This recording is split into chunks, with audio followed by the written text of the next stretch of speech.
Hello, this is Humana Angel, and my podcast focuses on low socioeconomic status during disaster preparedness.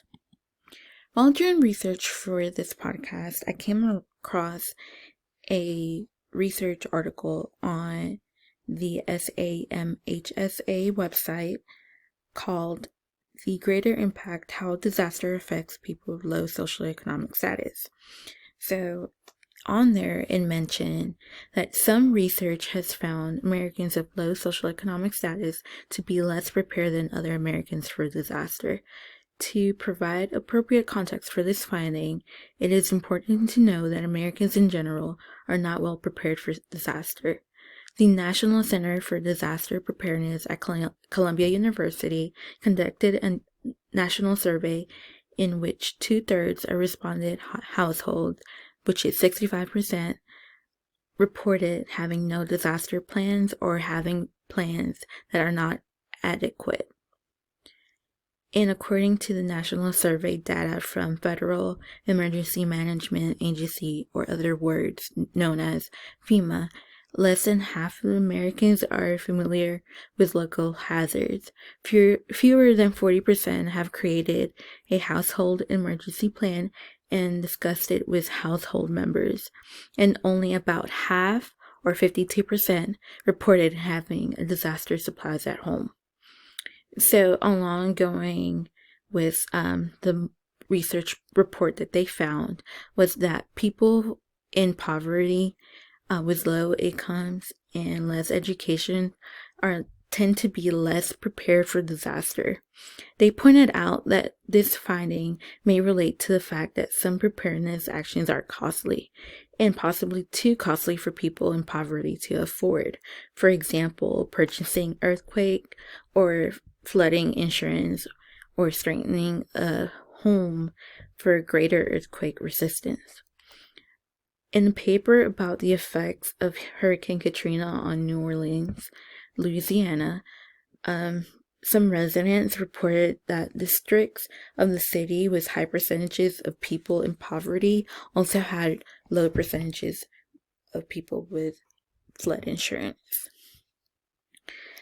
Continuing along with the same research article that I found was that research suggests that in many situations, people of low socioeconomic status may be unable to respond to official warnings about disaster.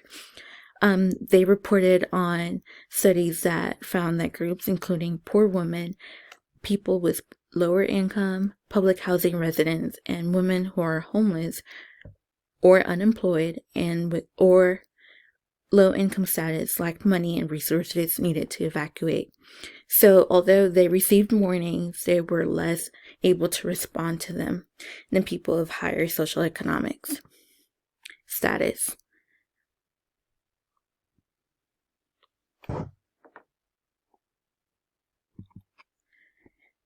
So, what is disaster preparedness? Preparedness is defined by the Department of Homeland Security, or FEMA, as a continuous cycle of planning, organizing, training, equipping, exercising, evaluating, and taking corrective action in efforts to ensure effective coordination during an incident report. This cycle is one element of the broader national preparedness system to prevent, respond, and to recover from natural disaster, acts of terrorism, or other disasters.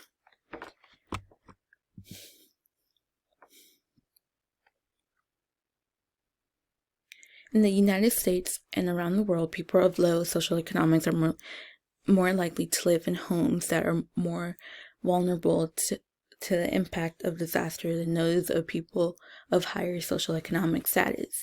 As a result, their experience of disaster may involve more material losses, less protection from disasters, and perhaps greater damage to or destruction of their homes.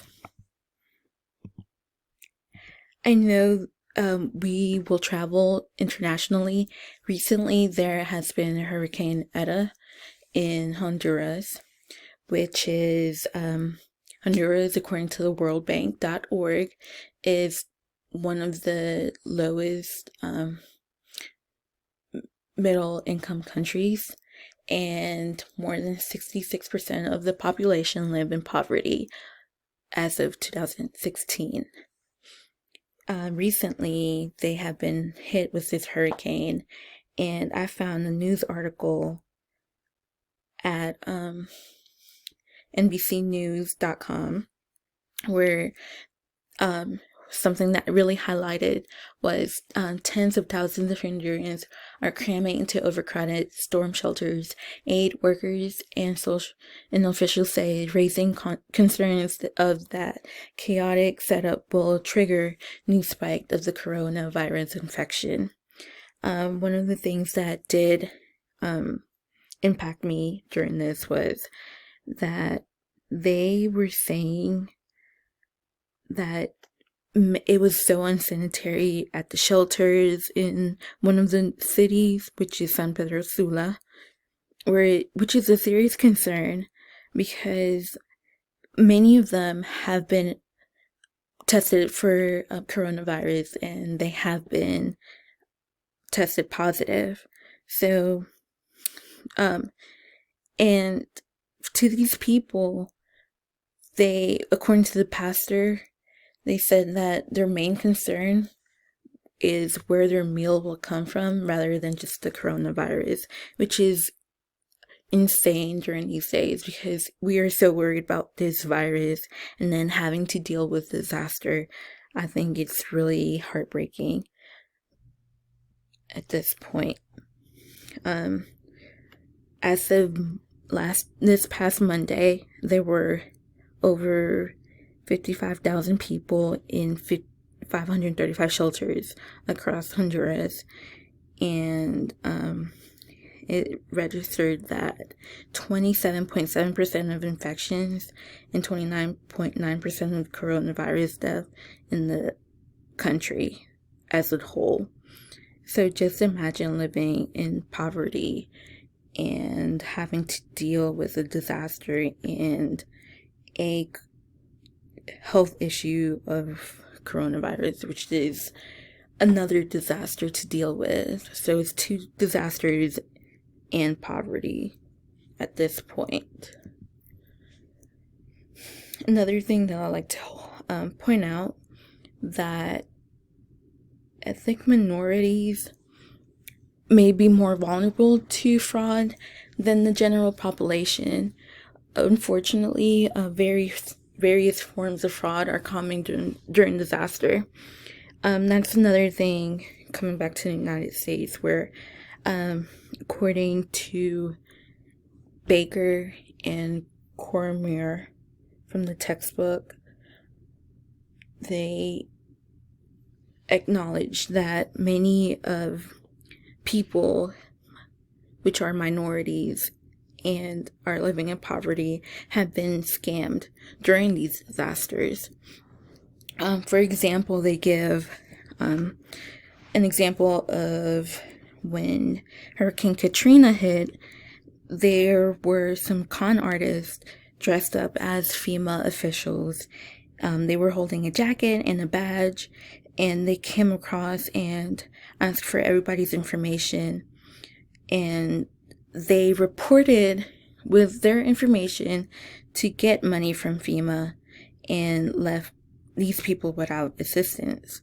And I think it's important to learn, even if there are limited English skills or knowledge of these services, to get yourself informed even before disaster hits, because that's a way of preparing for disaster in this case.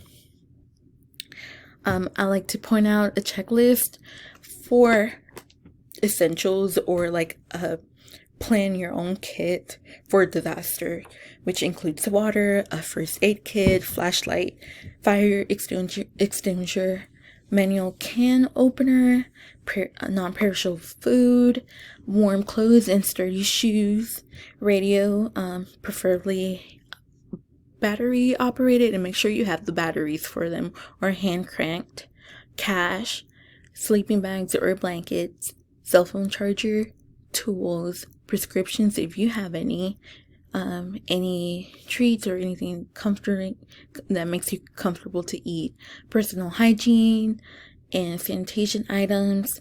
Of course, keep your personal documentations in handy, children's toys, and pet items. And these are my references for this disaster preparedness podcast.